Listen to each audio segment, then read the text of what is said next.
Hello everyone and welcome back. So this video is going to be the first side mission that I ran across.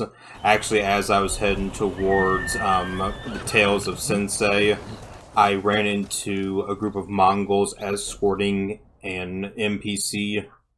I don't think this happens every time, or at least not in the same place, given how these quests are.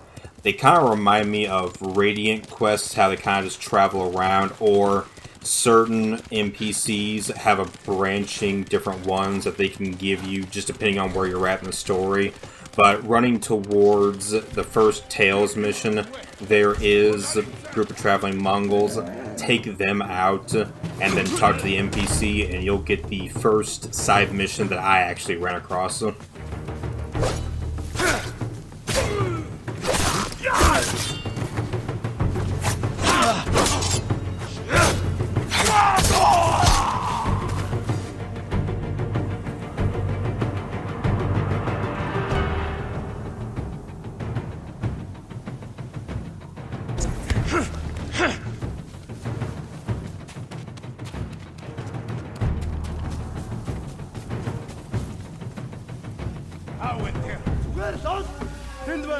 We went.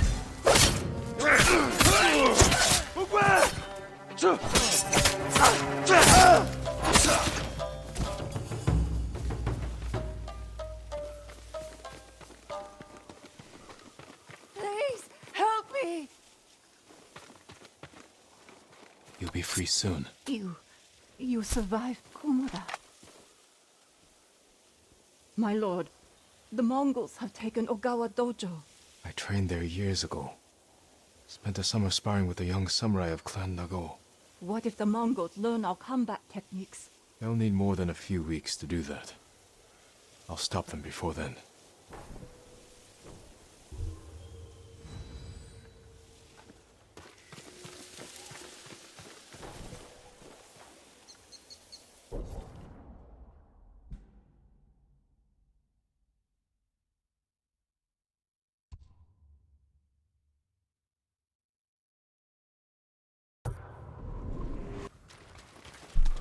So the first quest I ran into was the Liberate the Ogawa Dojo.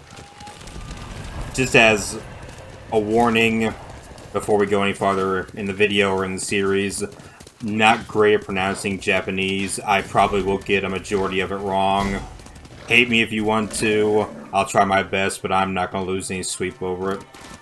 So Liberate Ogawa Dojo is first of many Mongol attack, or well, you attack Mongol sites, but there is fighting involved. And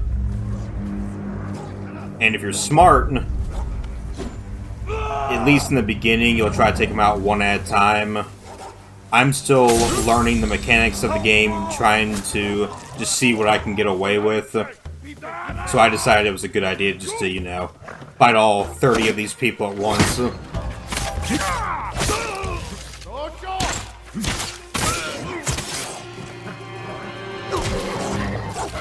I'll tell you what, though. I thought I hated the dogs in Dark Souls more than any other dogs in existence.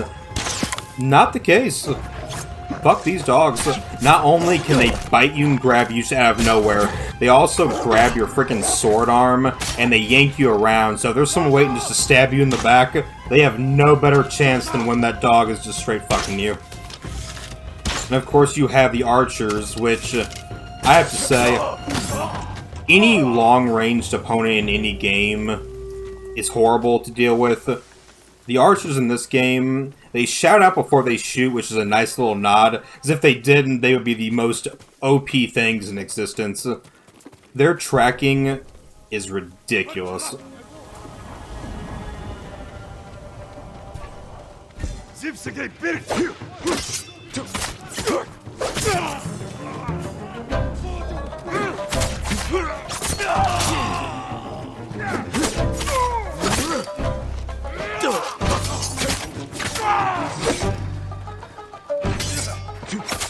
So this side quest kind of uses the same formula that you'll see with a lot of other ones. It's broken down into like 3 or 4 mini parts.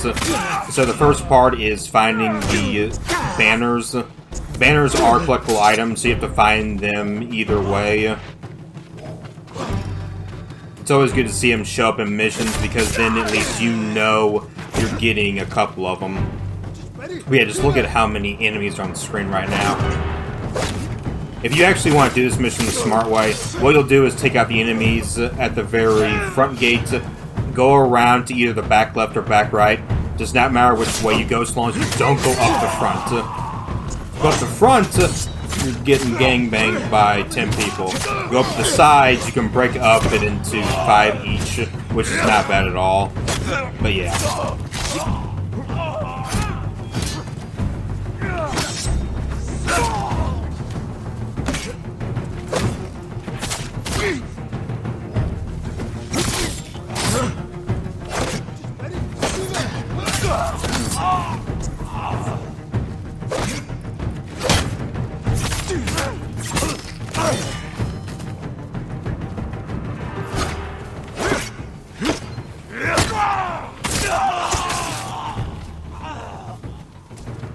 Something I'll say time and time again, always loot the bodies. With how many supplies and how much of just the pure resources you need for the various upgrades, if you're not looting every chance you get, you're not going to be able to afford anything unless you go out and grind for it. There's no issue with grinding, especially in a game that gives you so much to do, but just as a general rule of thumb, especially in a game this long with so many upgrades, the less time I can spend grinding shit out, it just makes me a lot happier in the end. These Mongol camps in general especially have a lot of, like, the iron, a lot of supplies. Later on down the game, you'll see them start to have steel, or any more of the more rare variants of the supplies that you need.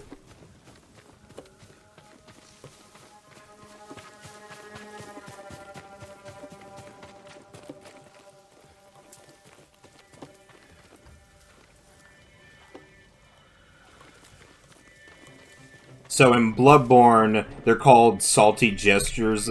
This game has them too, because if you flick down the D-pad in the wrong way, you actually do a little emote there. I'm sure that's not going to get me killed at any point in this game. Why companies decide they want to map shit to that the pad in the middle of the controller is just beyond me. The bad idea when FromSoft did it, it's not a good idea now when Sucker Punch is doing it.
Something I do love about this game, though, is the challenge remaining enemies.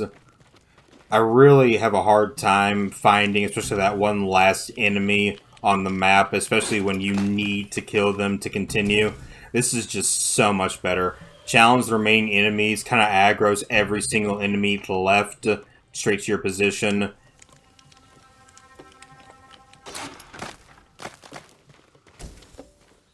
Not every side mission has it, but the ones that do usually end up being the quicker ones.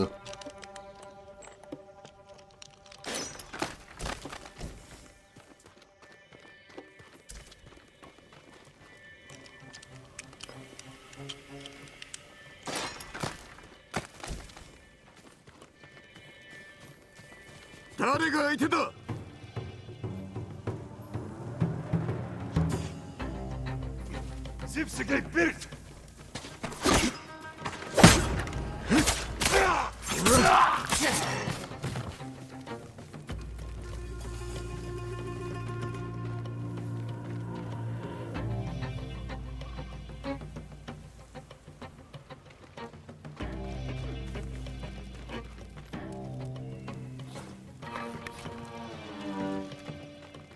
Dojo!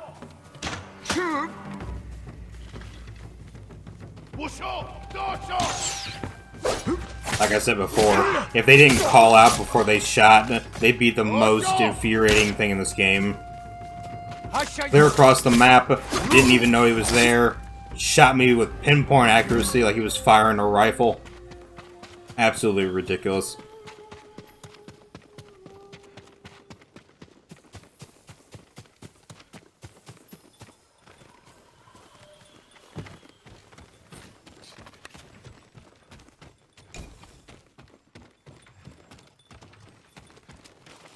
I'll go ahead and take a moment to say this now while I'm just collecting the rest of these the Shimono banners. Most of these are just a first attempt at a mission. If I do fail the side mission or if it just goes really bad, I will restart. But for the majority, these are just the first-hand experience I have with them. I don't look at the achievements before I start a game, especially one that I really want to play. This is one of those that I've been wanting to play for a long time. I'm not too sure if it requires multiple playthroughs. If it does, great, no problem. If it doesn't, then all the better. But I like to play blind, especially through, you know, side missions like this that don't really matter too much if you mess up here and there. Just makes it a lot more an organic experience. Rather than me going back, doing everything perfectly, just doesn't have that same fun to it.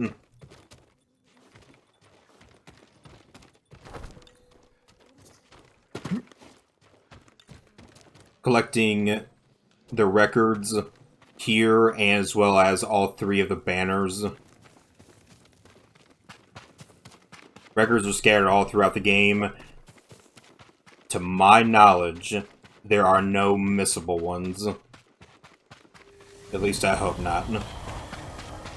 Because there is nothing more infuriating than one missed item that you need that's going to keep you from that platinum. That's a reason, just straight up, to never continue a game after you've already beaten it, if that's the case.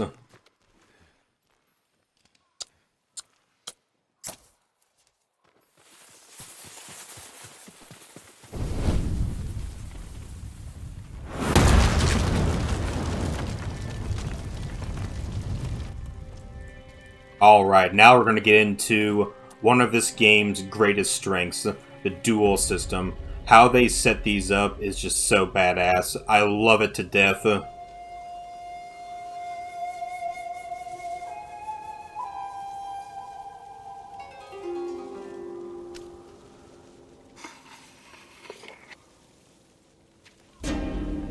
Sucker Punch really just nailed these home.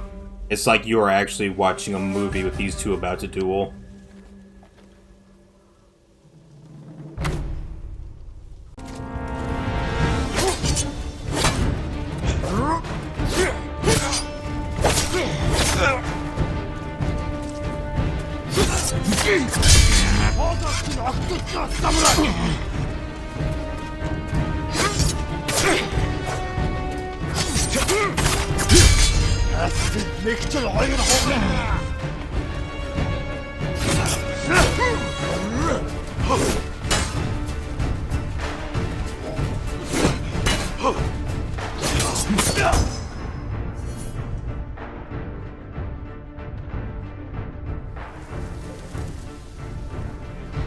The faster you can kill leaders and get all the new styles unlocked, the better. And that is going to wrap it up for the first side mission.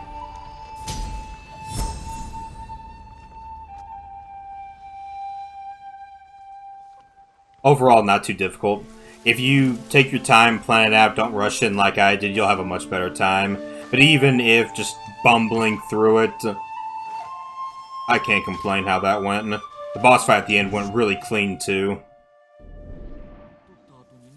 俺たちはどうなるんだ。殺されるさ。それか働かされるか。そういえば島の者を唐国へ連れてくって噂もある。